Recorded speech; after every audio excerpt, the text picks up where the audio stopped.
Assalamualaikum warahmatullahi wabarakatuh. Alhamdulillahilladzi lam yalid wa lam yulad. Allahumma shalli wa barik ala Muhammad wa man fil ardi ismu Muhammad wa ala alihi wa ashabihi wa tabi'ina sunnati ila yaumil qiyamah. Ayyuhal ibadu taqullaha wa la tamutunna illa wa antum muslimun. Jamaah salat subuh yang dirahmati Allah.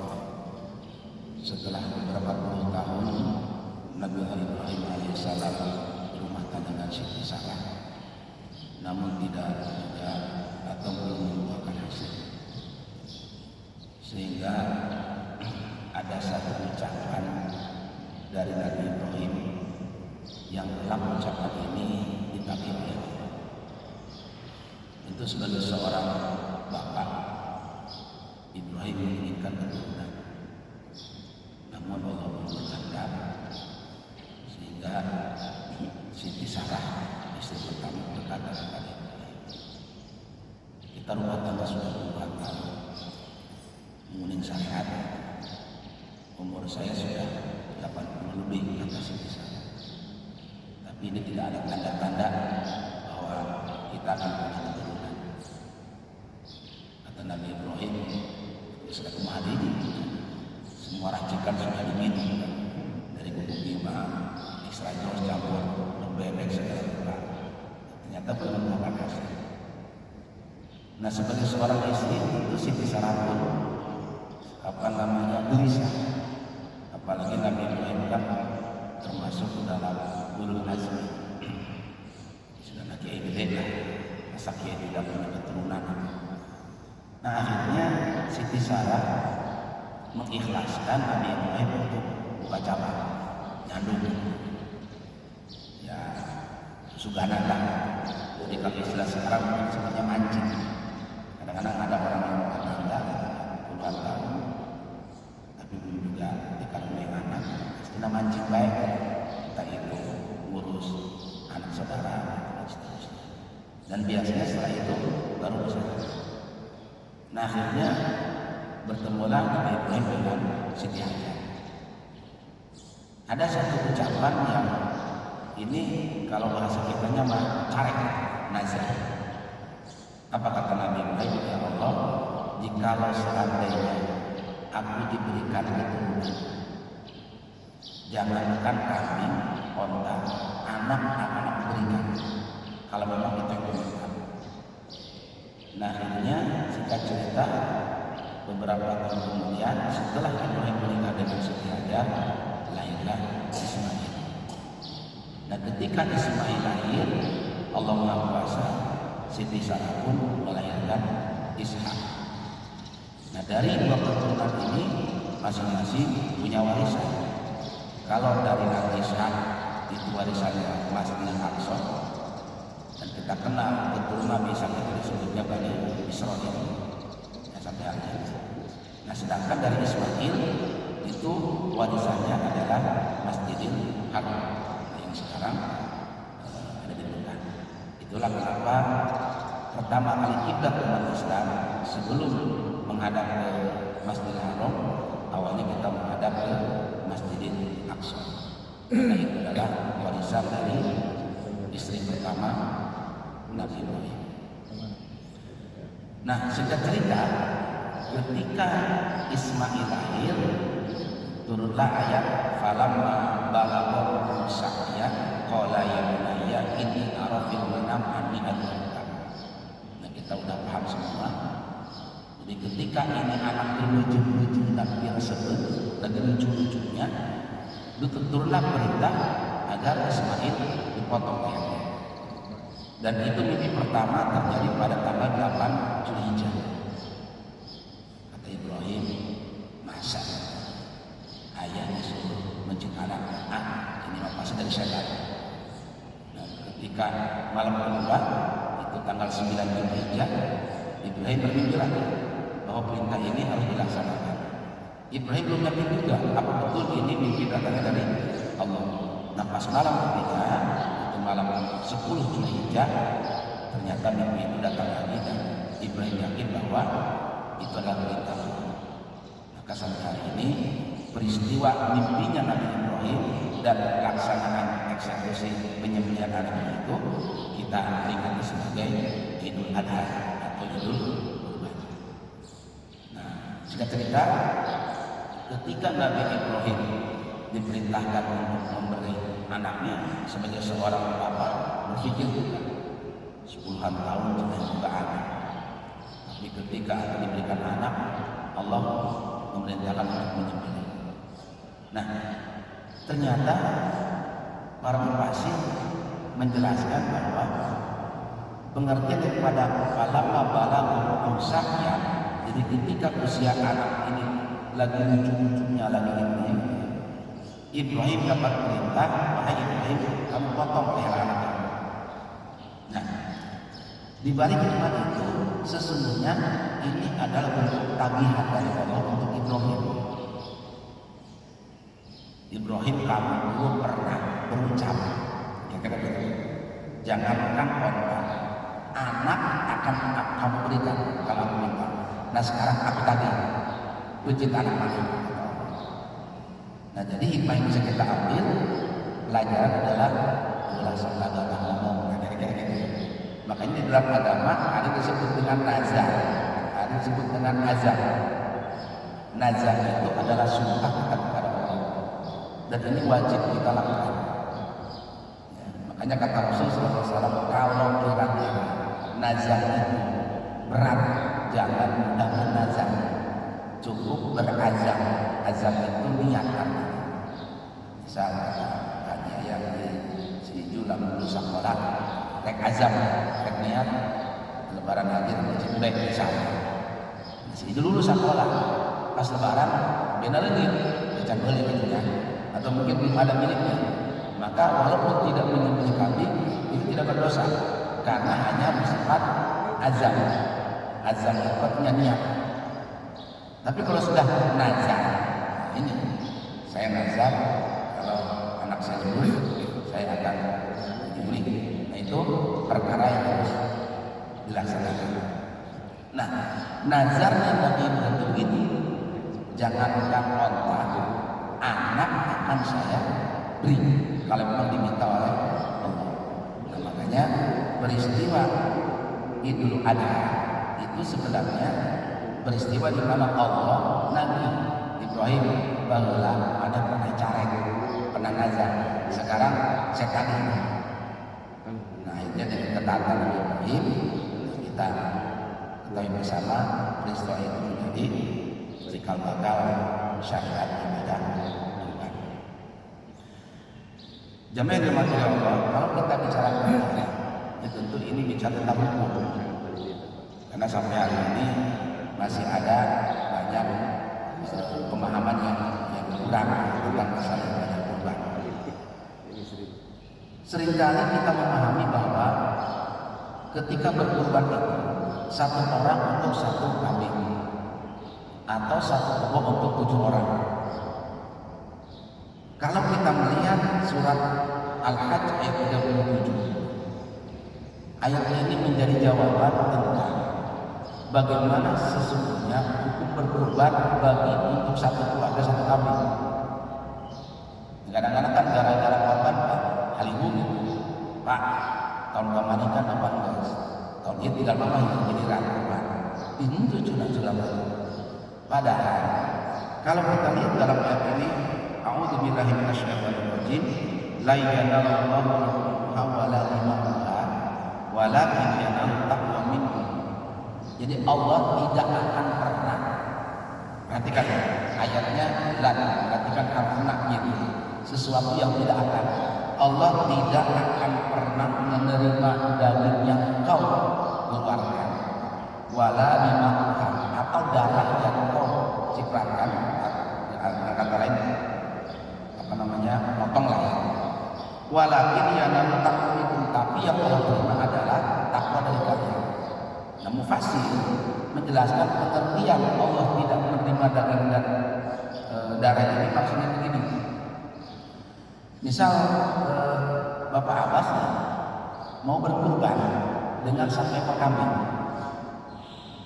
Jadi kalau memang mampunya beli 1 ekor kambing, maka boleh dengan atas nama keluarga besar Pak Abbas. Itu boleh. Misalnya karena budgetnya cuma 3 juta, berarti nggak sempat beli BHJ. Nah, jadi tidak perlu harus berkoran, cukup kurban keluarga besar Bapak Abbas. Itu anaknya cuma bawa.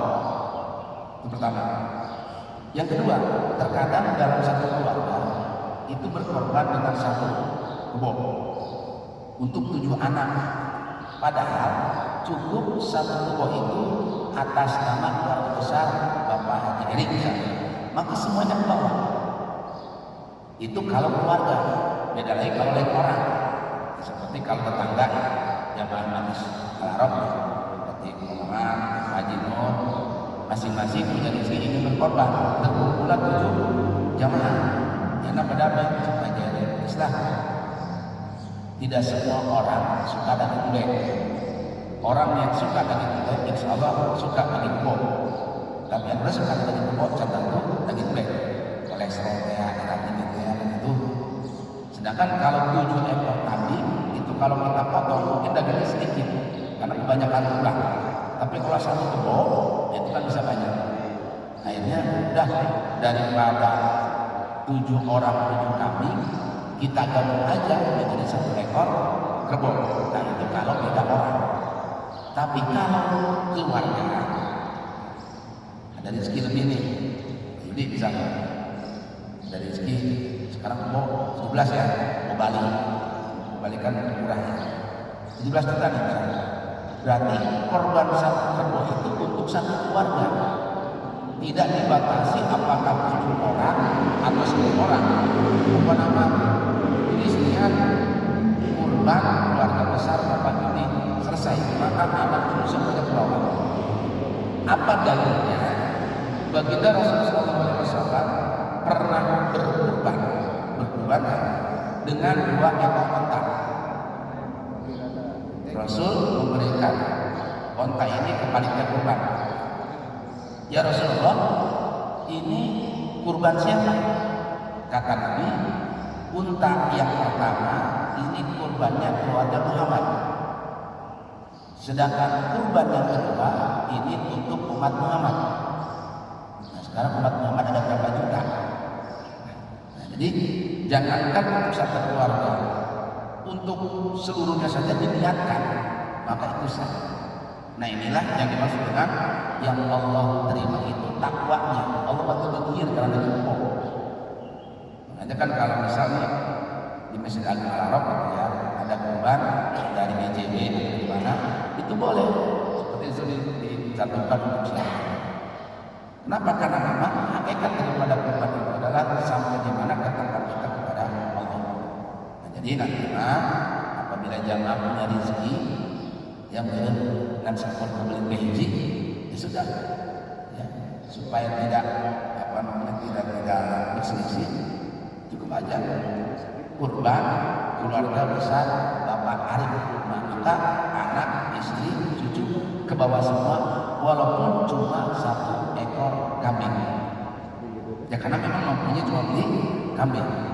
Syukur-syukur kalau memang beli kerbau. Itu juga. Jadi tidak ada pemahaman. Oh cina ini mah hanya untuk 1 orang. Berarti nanti mama tahun depan aja ya berkurbannya. Karena sekarang budgetnya cuma 1 kambing. Tidak seperti itu prakteknya. Kalau mampunya kita beli 1 kambing, maka itu bisa berkurban atas nama keluarga besar si anak misalnya. Nah ini yang dimaksud dengan ibadah kurban. Nah yang kedua, di dalam ayat ini dikatakan faqulu minha wa aqimul qani'a wal mutar. Jadi setelah kurban ini dipotong, maka faqulu minha, kata Allah, makanlah sebagian dari yang kurbankan. Ayat ini juga merupakan jawaban bagi saudara-saudara kita yang masih menganggap bahwa hewan yang dikurbankan tidak boleh dimakan oleh yang berkurban. Bisa borok sini. Pak minta saya jelaskan terus begini, itu murah cuma ibaratnya kurban. Padahal hukum memakan daging kurban bukan hanya boleh tapi diberitahu Allah fakulu minha.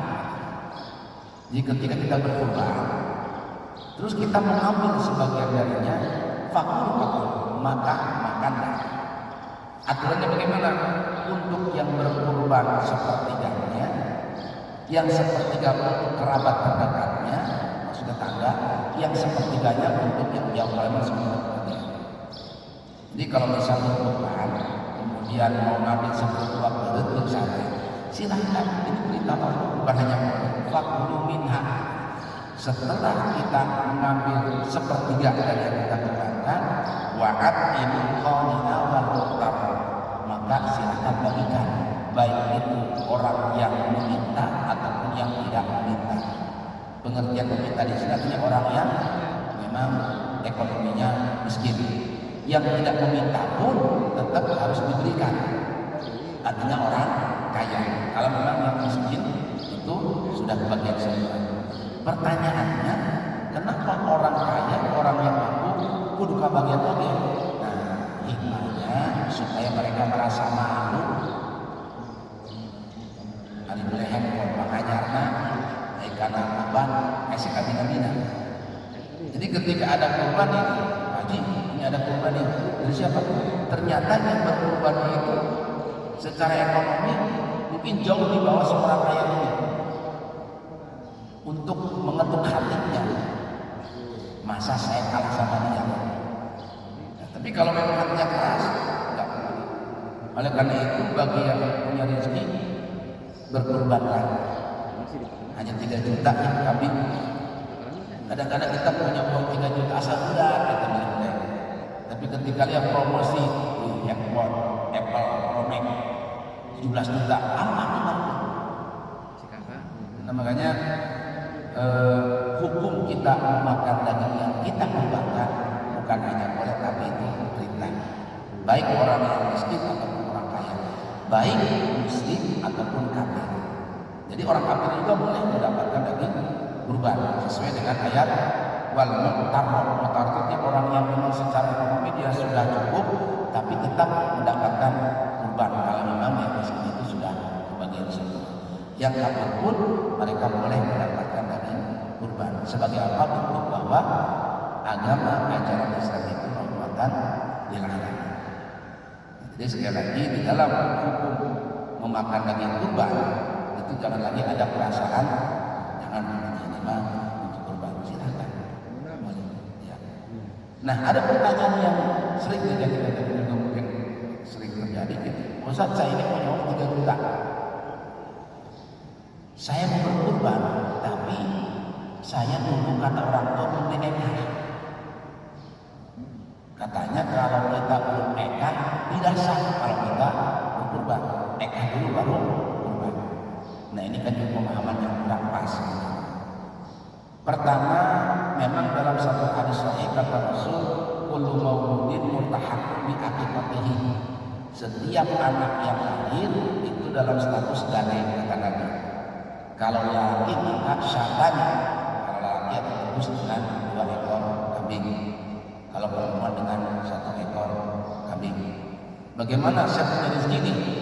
Bukan ketentuan. Mau ekah dengan kerbau boleh? Boleh. Ekah dengan kerbau cuma umum.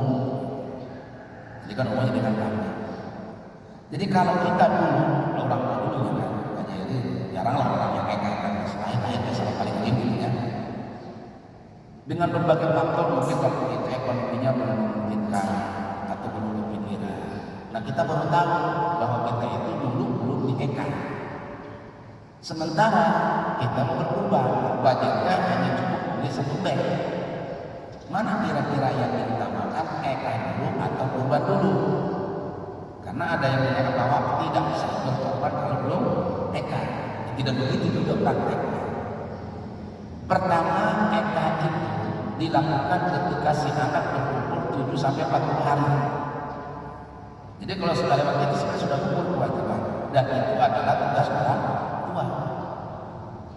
Jadi kalau dulu kita belum nikah, maka itu bukan kewajiban kita. Kita sebagai anak itu adalah kewajiban orang tua. Tapi kalau kita mau nikah diri kita sendiri boleh. Bisa kita kalau mau menggandeng barang ke kantor pegadaian, setelah menggandeng kita kan dapat dua, pertama dapat surat, kedua dapat uangnya. 2 minggu kemudian kita dapat rezeki, mau kita tebus tuh barang gadaian itu. Yang nebusnya kita yang punya, tapi tidak bawa surat, tidak bawa uang, mereka diterima nggak? Atau bawa uangnya doang, tidak bawa surat, tidak diterima juga. Atau bawa surat tapi tidak bawa uang, kata mereka tidak akan diterima. Tapi walaupun yang nebus itu anak kita, bukan kita yang punya barang itu, dia bawa surat, dia bawa uang, diterima oleh pegadaian? Diterima, karena pegadaian prinsipnya ada uang dan ada surat. Begitu juga dalam hukum ekah. Walaupun yang mengekahnya sendiri, lu penting mah ayat benar.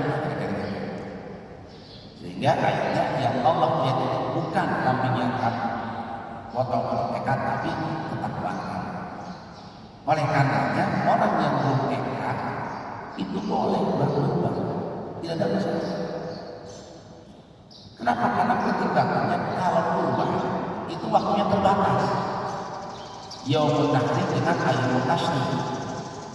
Nah, kalau sekarang tanggal 29 ya, Lebaran 29, 30, 31. Ini menurut Imam Syafi'i. Kalau menurut Imam Hanafi itu sampai tanggal 1 4 hari. Jadi dihitung tasbih itu dari hari kedua Lebaran. Jadi kalau misalnya hari Lebaran hari Sabtu, maka maksimal penyembelihan hewan itu Sabtu, Ahad, Senin. Ini menurut Syafi'i. Tapi kalau menurut Hanafi dihitungnya dari Ahad, Senin, Selasa. Nah kalau sudah rebo, ini sudah tidak lagi disebut dengan hukum kurban, tapi sudah masuk mijit biasa. Dan panitia yang dititipin untuk mengelola kurban tidak boleh melewati waktu selama Yaumul Tashrik ini. Jadi kalau seandainya melewati, maka hukumnya berdosa. Nah itulah kenapa jamaah haji yang rata-rata haji tamattu, yang memang mereka harus motong hewan, itu kan dibatas selama hari itu. Jadi kebayang Pak, 2 juta ekor kambing harus disembelih selama masa haji. Itu harus dihabiskan.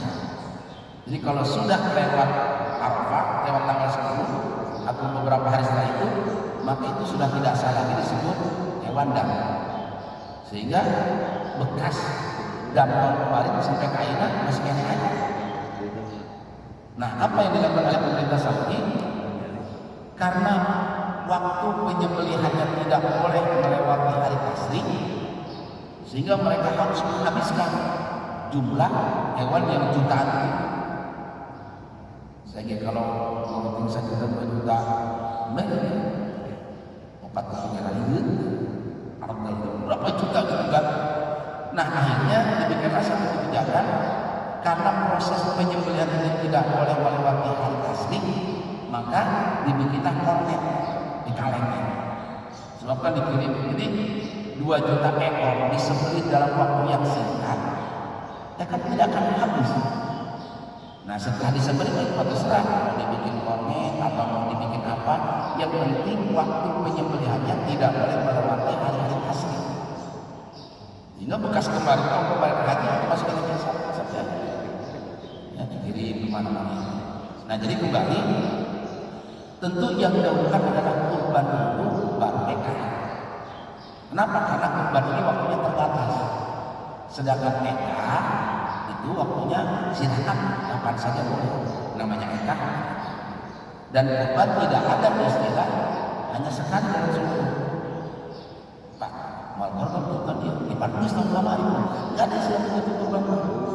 Ketika kita punya rezeki tiap tahun keluarkan kurban. Beda dengan ekah. Ekah mah cukup sekali. Ya. Nah, lalu bagaimana proses pembagiannya? Sebenarnya tidak diatur secara baku mengenai syarat-syarat pembagian. Cuma secara umum, kalau kurban itu kita bagikan dalam bentuk unta. Boleh nggak kita bagiin kurban dalam bentuk mata? Ya boleh saja.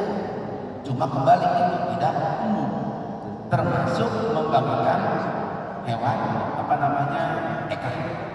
Kan kita kalau nikah itu kan bentuknya mantan kita menikah tetangga. Ya. Bagaimana kalau kita bagikannya itu masih mentah? Ya karena bentuk tahu masak, kita kasih ke tetangga-tetangga kami nikah tapi masih mentah, belum diolah. Boleh nggak? Boleh. Tapi kata Nabi kalau itu dalam bentuk mentah, fala takuna fi udlatiha mungkasir. Jangan sampai tulangnya itu retak atau pecah. Gitu ya. Kalau bentuk mentah. Kenapa tidak pecah? Harus utuh. Kata Nabi, kambing eka dalam bentuk mentah kalau kita bagikan kemudian pecah itu ininya tulangnya, ini akan mempengaruhi tulang si bayi. Jika lihat amat tulang itu waktu sampai ping atau tulang sampai ping dan kabarnya tempat terbakat itu, maka diolahlah kalau sudah bentuk masak kan dapat berapa puluh mangkok. Nah itu hikmahnya. Jadi kalau seandainya eka itu mau dibagi dalam bentuk mentah boleh, tapi kata Nabi usahakan tulangnya itu tidak patah.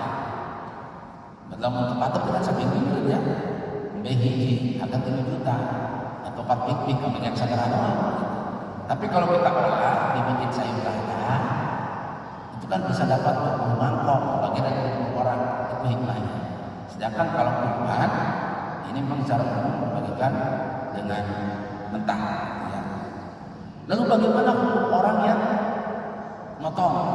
Ini kan memang ada hadisnya, kata Rasul, jangan kau ambil daging dari padangnya. Ini hukum jagal.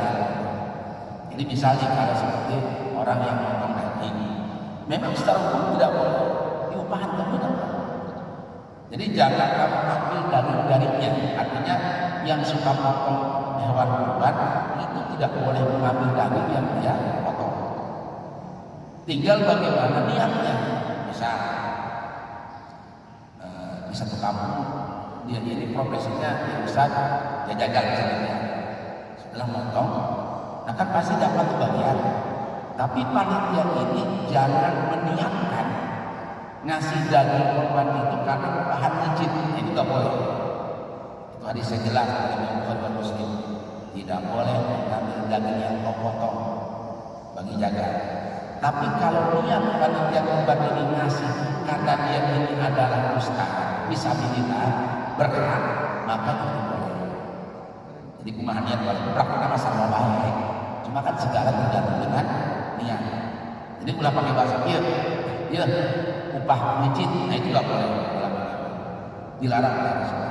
Tapi kita kasih kata Ustaz, Ipan saya mah tidak boleh ngambil upah, tidak boleh ngambil lagi. Ini mah bukan upah masjid, ini mah karena Ustaz berhak sebagai fisabilillah. Nah itu boleh.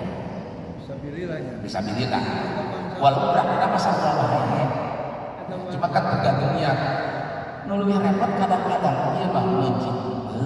Urusan ujuk-ujuk geus gede bentar. Dibiayai aku. Anunya apa aja nih kadang-kadang.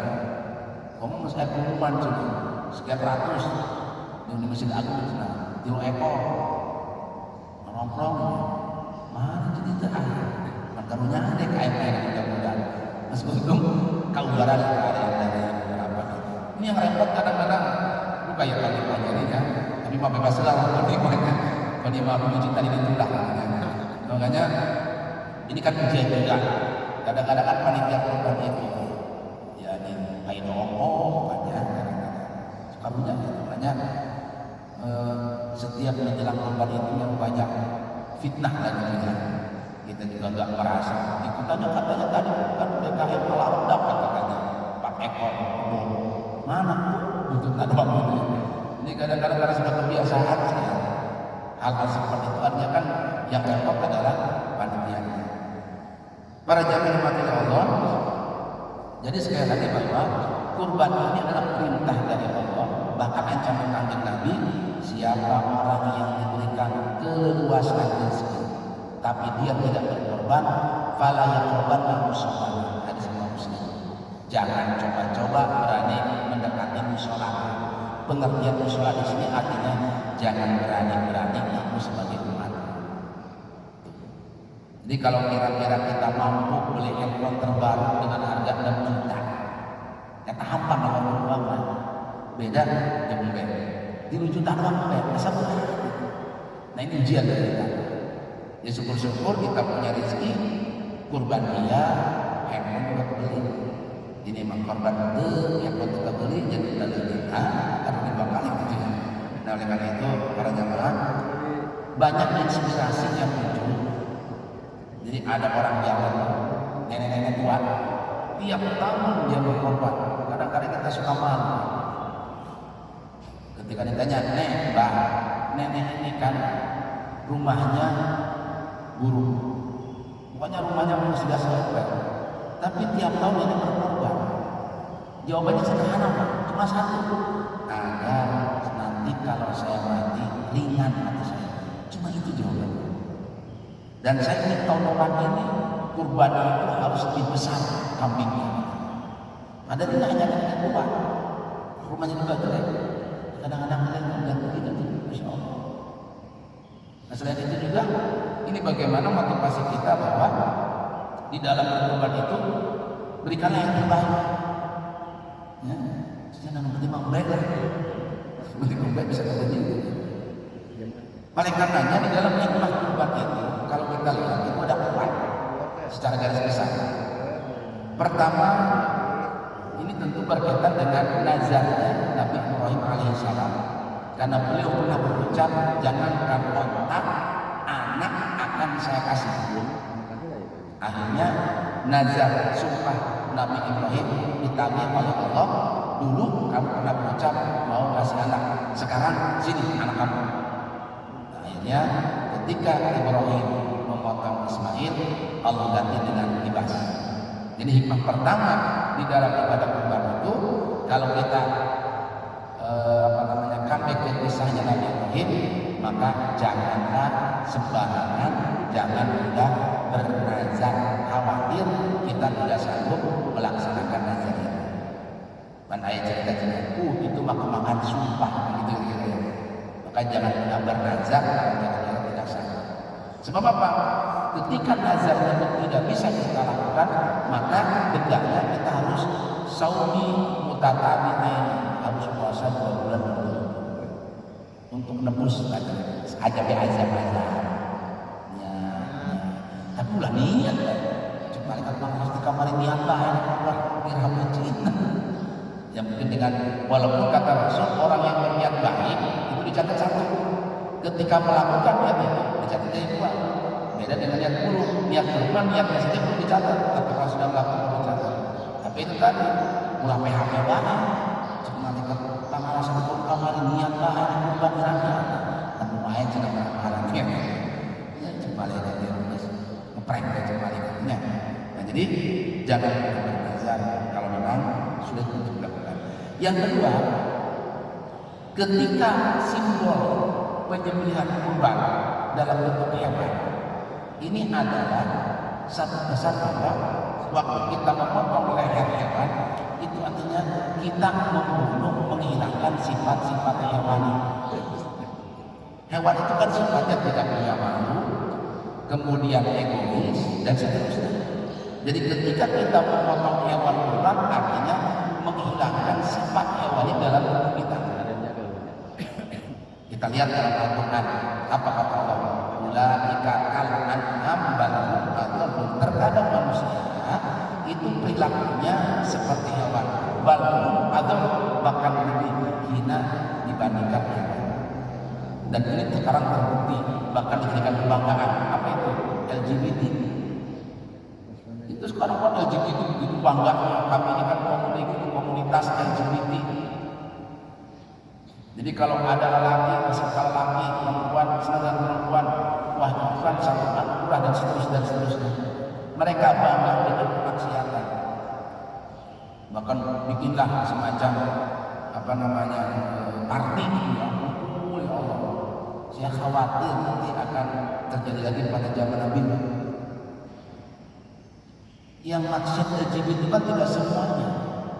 Memang kebanyakan mayoritas, tapi orang-orang yang soleh kan kebagian juga azab dari Allah. Apalagi kan dulu pun hampir masuk ke dalam pembahasan LGBT. Jadi LGBT harus dilindungi karena mereka juga sama, larinya kan hak asasi manusia. Babi, anjing itu adalah binatang najis, binatang kotor. Bahkan dalam Al-Quran disebutkan kalimat alaikumul maitata wa dama wa lahmal khinzir. Babi itu adalah binatang yang paling najis, yang paling kotor, karena memang lingkungannya juga dianggap kotor. Tapi kita tidak pernah dengar ada babi jantan naksir sama babi lelaki. Ada anjing betina suka sama anjing betina. Itu binatang. Binatang aja tahu mana yang harus aku taksir. Ini manusia diberikan akal. Perempuan senang kepada perempuan, laki-laki senang kepada laki-laki. Itulah yang dimaksud Al-Quran. Manusia diberikan akal, tapi sifat-sifatnya lebih hina daripada binatang. Dan sekarang terbukti. Nah, oleh karenanya hikmah di dalam penyembelihan kurban itu menghilangkan sifat-sifat hewan. Nah, yang ketiga para jamaah Allah, ini yang menarik. Kenapa Ismail itu diganti oleh Allah dengan seekor gibas? Ya, kita sebut kambing lah. Gibas itu kan tingkatnya paling tinggi ya. Ada gonam. Jadi kalau spesies kambing itu kan ada gibas, ada gonam, ada syatu. Jenisnya kan kambing. Spesies kambing itu beda jenis. Ada gibas makan kayak domba Garut yang gede. Dan itu juga harganya kan di atas 5 juta. Di bawahnya itu gonam. Gonam itu kambing gemuk. Nah, yang paling bawah itu syatu. Syatu itu yang gede, tapi harganya di bawah 3 juta. Embe gunung maka disebutnya bagi kuotanya, kan embe kacang lah. Jadi kan dari harga pun kan beda lah. Makanya berikanlah kurban yang terbaik. Apapun bentuk kambingnya boleh asal ulang dikesek kira-kira. Itu masih bisa dimakan. Kenapa? Kan ada pertanyaan, oh Ustaz, kenapa sih hewan kurban itu tanduknya tidak boleh patah, giginya tidak boleh copot, atau tidak boleh cacat? Padahal kan kalau kita pikir-pikir antara tanduk patah dengan daging itu kan tidak ada hubungannya sebenarnya. Apa buktinya? Hewan eka, kambing eka itu walaupun tanduknya patah boleh diekor. Beda dengan kurban. Kurban harus betul-betul sempurna. Jadi misalnya kita kan kalau berkurban itu suka mesen dulu nih sama pedagangnya. Mesen 2 hari sebelum lebaran. Karena biasanya kan kalau lebaran kan harga akan naik. Nah, ketika mau diambil ternyata ada luka nih, entah telinganya itu digigit dan segala macam, maka kan ini sudah tidak sah lagi. Artinya walaupun itu telinganya itu putus itu kan tidak mempengaruhi daging sebenarnya. Apa dengan telinganya putus dagingnya jadi kenapa itu ta'abudiyah saja sebenarnya. Ketaatan kita itu perintahnya seperti itu. Itu sama halnya seperti jemaah haji. Ya kan? Datang ke sana tawaf sa'i, kemudian mengut batu, lempar tembok, itu kan ta'abudiyah sebenarnya. Jadi itu tembak lempar bumbu itu. Karunya kamu ulang tahun kembali bersama orang itu kan ta'abudiyah sebenarnya kan. Ketaatan kita dan kita kepada Allah. Nah, oleh karenanya kembali, kenapa yang diganti itu adalah dengan menggunakan kambing, tidak menggunakan kerbau ataupun sapi atau onta? Ini menarik. Karena Gus Bahar pernah membahas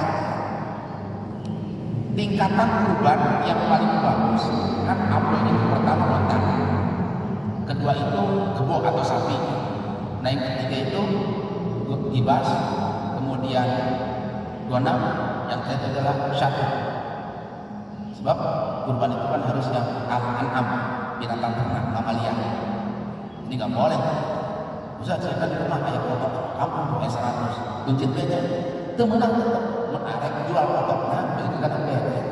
Jadi bukan kurban itu tidak boleh yang tidak ternak, yang beranak. Kenapa Ismail diganti dengan kambing oleh Allah? Enggak sekalian sama onta atau sapi, kan lebih gede itu kan. Nah ternyata hikmahnya, di antara hewan yang paling bagus dan itu adalah kesukaan para nabi itu kambing. Nah cuma memang karena kita ini salah di dalam pola makan. Restoran, padahal apapun tadi dalam acara rahasia sunnah itu begitu. Kenapa Rasul sangat menyukai makan daging kambing?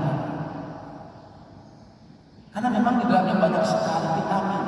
Tapi buktinya bagi orang-orang yang punya angkuhan kolesterol, bahwa ini musuh terbesar. Yang bikin penyakit itu kan bukan dagingnya sebenarnya, karena ada lemaknya itu yang memang kita tidak kurang pas di dalam orang. Maka Rasulullah sebelum diolah itu dihabiskan dulu lemak-lemaknya. Itu kan yang bikin kolesterol lemak kambingnya, bukan dagingnya. Kenapa? Pertama, hampir seluruh nabi dari mulai Adam sampai Rasulullah SAW itu oleh Allah diberikan ujian dengan B. Karena memang B ini binatang, Masya Allah. Kenapa hampir semua nabi diberi ujiannya itu nangon B, bukan nangon satu? Karena kambing ini binatang yang paling susah dihidup. Dari situ Nabi banyak belajar tentang kesabaran. Kebun gampang, ada 100 ekor. Itu yang 1 ekor aja dikasih landungan aja. Ada dengan itu. Coba. Coba saya memang baiklah. Itu kan dia sudah masukkan. Maka orang yang terbiasa nangon itu sudah teruji kesabarannya. Itulah hikmah kenapa para nabi dan para rasul itu diujinya dengan B. Ya. Karena memang B itu kan alat untuk melatih kesabaran kita. Nah yang kedua, kambing ini masalah barakallah, hewan yang memang menjadi favorit para nabi dan para rasul dan diteruskan oleh para sahabat. Bahkan suatu ketika yang menarik, Rasul nyuruh Ali bin Abi Thalib dengan pejah. Karena di antara para sahabat yang paling pandai memilih lebih bagus itu Ali bin Abi Thalib. Rasul kasih uang 3 dinar. 3 dinar sekarang itu 1,3 juta. Artinya investasi emas itu stabil, tidak mulai menurun. Karena dari zaman Nabi 14 abad yang lalu sampai hari ini harga pasti stabil. Harga 3 dinar pada zaman Nabi dengan sekarang itu kebeli 1 juta. Nah itulah kenapa orang-orang tua dulu itu lebih investnya itu nabungnya dalam bentuk emas, bukan uang. Nah sekarang ya mungkin kita masih ingat dulu waktu kita nikah dulu, emas kawinnya 1 gram merupakan 20.000. Artinya 5 gram itu cuma 100.000. Atau zaman akhirnya harga emas hampir 1 juta. Nilai uang tahun 80 itu mungkin 20.000 bisa kebeli emas 1 gram. Tapi 20.000 hari ini atau sebelah kurang. Sedangkan kalau tahun 80 emas 1 gram, ya sekarang dapat 1 juta. Jadi memang mata uang yang paling stabil itu adalah emas, dinar. Nah makanya sampai hari ini dinar coin itu adalah mata uang tertinggi di dunia. Yang kedua dinar Jordan. Pak, 1 dinar coin 52.000. Cuma berapa? Dinar coin itu paling tinggi. Makanya saya sampaikan ke jamaah haji, kan kemarin itu pada mengumpulkan untuk real jamaah dari Indonesia bawa duit sakoper samilian ditukar karena real menang 1 rupiah. Kita makan boros nol ya. Maka pemerintah itu mewacanakan ada yang namanya redenominasi, penyederhanaan mata uang. Jadi dibuang untuk nol-nolnya. Ya mungkin kalau orang-orang atas mereka paham, kamu barunya berbuang kecil, kembali ke zaman bahula, uang, saya gitu ya. Karena mata uang kita ini rendah Dengan Malaysia kita kalah. Malaysia kan sama dengan real. Makanya orang-orang Arab itu kalau libur panjang, orang Kuwait itu paling senang berlibur ke Malaysia. Kenapa? Dinar Kuwait itu kan ada yang satu lembarnya itu 1000 dinar paling tinggi. Satu dinarnya 50.000, berarti selembar kita 50 juta. Bawa uang 10 lembar tidak dompetnya, berarti kita tidak guna kayak uang 0,5 miliar. Akhirnya 0,5 miliar itu perlu karena rupiah atau mau cukup karena dompet. Maka orang-orang itu kenapa tinggi itu nilai mata uangnya? Karena stabil dia, dia menggunakan emas acuannya. Emas itu kan tiap tahun naik gitu. Makanya orang tua dulu mah investnya kalau nggak emas karena tanah. Kalau tanah itu kan terus naik. Sekarang seperti jamaah haji dapat living costnya 750 real. Dan sekarang pakai rupiah kan, dengan kurs per realnya 4.000. Jadi jamaah itu nanti pondok gede dapat living cost 3 juta. Berarti kan 30 lembar. Ya, ditukar ke Kanaria dengan badan selembar setengah. Makanya kenapa terasa nggak terasa misalnya belajar 5 real, 5 real. Asal itu dia bilang karena satuan. Tapi kalau rupiah kan gede-gede. Apalagi zaman sekarang kan banyak yang buta hulu, yang dari kampung, karunya apa? Ya, makanya saya masya Allah perjuangannya luar biasa. Nah, sekarang ada laundry di sekitar hotel itu, bukan per kilo, satu baju itu 5 real. Ya mungkin kalah gampang 5 real. Padahal kalau ditukar 20.000 sabaju gitu, bukan per kilo. Makanya Indonesia ini kan pernah diwacanakan ASEAN ini menggunakan mata uang 1 dinar. Kenapa sekarang mata uang euro itu stabil Pak? Ya, cuma Inggris aja tidak mau gabung. Karena Inggris kan yang mata uangnya kan paling tinggi, pound sterling kan. Dia nggak mau gabung. Kalau Jerman, Belanda, Kanada semuanya itu kan sudah pakai uang euro ya. Nah ASEAN ini kan sebenarnya kan diwacanakan kita bikin mata uang dari dinar. Jadi penjaragaman pasti ekonomi kita stabil. Tapi kalau sudah berbau Islam, biasa orang tadi sekarang hajar jangan sampai ekonomi Islam itu maju. Kalau Islam ini mau maju aja, tidak perlu kita ada bantuan pensiun, nggak perlu.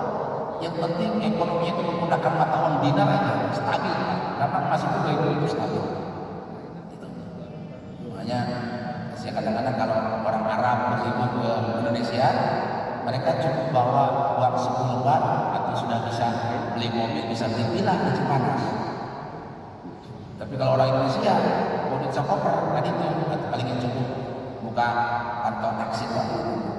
Nah jadi ketika Ali disuruh oleh Rasulullah untuk mencari kambing, dipilih oleh beliau. Ini ya Rasulullah, bagus. Nah, terus sahabat datang ke Rasul. Udah nanti kami yang olah. Udah Rasul duduk manis aja. Kata Nabi enggak. Kita bagi tugas. Ini hebatnya Rasul bagaimana edukasi beliau kepada sahabat-sahabatnya. Beliau tidak merasa sombong karena beliau seorang nabi, seorang penegak. Kata sahabat udah Rasul manis aja, terima jadi meskipun orang tinggal perasaan. Kata Nabi enggak, kita bagi tugas. Saya yang potong, kamu yang kulit dirinya, nah kamu yang bikin satenya. Ini kerjasama. Nah ternyata ketika sahabat itu sudah ngolah, cara mengolah daging yang benar ini, itu pertama, itu kan dikulit dulu nih daging kambing itu. Kita makan langsung ya, diolahkan. Kalau kan enggak, dibakar agar si lemak-lemaknya itu keluar dulu. Itu yang bikin penyakit penyumbatan kolesterol kan lemaknya itu gaji. Sehingga langsung. Kalau benar tidak ada. Tidak mungkin Rasul menyukai sesuatu kalau apa yang beliau suka itu mengandung kemadaratan, tidak mungkin. Semuanya pasti masalah. Yang salah itu adalah salah di dalam pengolahan. Setelah gitu, kan, baru Rasul. Makanya di Arab itu kalau masak itu rata-rata kan tidak terasa asin. Garam itu kan obat, tapi bisa jadi penyakit kalau salah dalam pengolahan. Kan sebenarnya kan kalau lagi masak itu tidak boleh. Masakan itu di atas kompor masih agolak dikasih garam, itu nggak boleh sebenarnya buat kesehatan. Garam itu nanti diberikan ketika masakan sudah diangkat. Makanya kalau di Arab itu kan rata-rata masakan Pak nggak kerasa asin karena garamnya itu belum dikasih garam. Itu sudah masuk. Jadi kita nanti Pak, saya Hasim sama Dek kan dan bulu baik. Akhirnya vitamin garam itu hilang, menguap dia. Padahal yang benar itu garam itu diberikan setelah masakan diangkat ditaruh di atas meja. Begitu. Tapi karena kebiasaan kita Bapak, ya hanya. Nah makanya jangan pernah kita menyalahkan anak kambingnya gara-gara embek kolesterol. Memang ini semua jadi salah. Jadi tidak ada itu. Yang salah itu pola makan. Yang kedua musrik. Nah di sini nih kata Rasul itu. Yang membuat hewan itu berbahaya karena musrik. Apa musrik itu? Berlebih-lebihan. Innallaha la yuhibbul musrifin. Allah tidak menyukai perkara yang berlebih-lebihan. Air putih itu kan sunnah, menyehatkan. Tapi kalau kebanyakan itu bisa jadi penyakit berlebih-lebihan. Susu itu bagus, tapi kalau kita habis minum obat, minum susu kita jadi penyakit. Daging kambing itu bagus, tapi kalau berlebihan, aturin karena sedang. Yang mulai sadar kan banyak orang yang karena suka macam, akhirnya kan banyak mengalami penyumbatan dan seterusnya. Jadi prinsipnya apapun yang kita kerjakan jangan sampai berlebihan.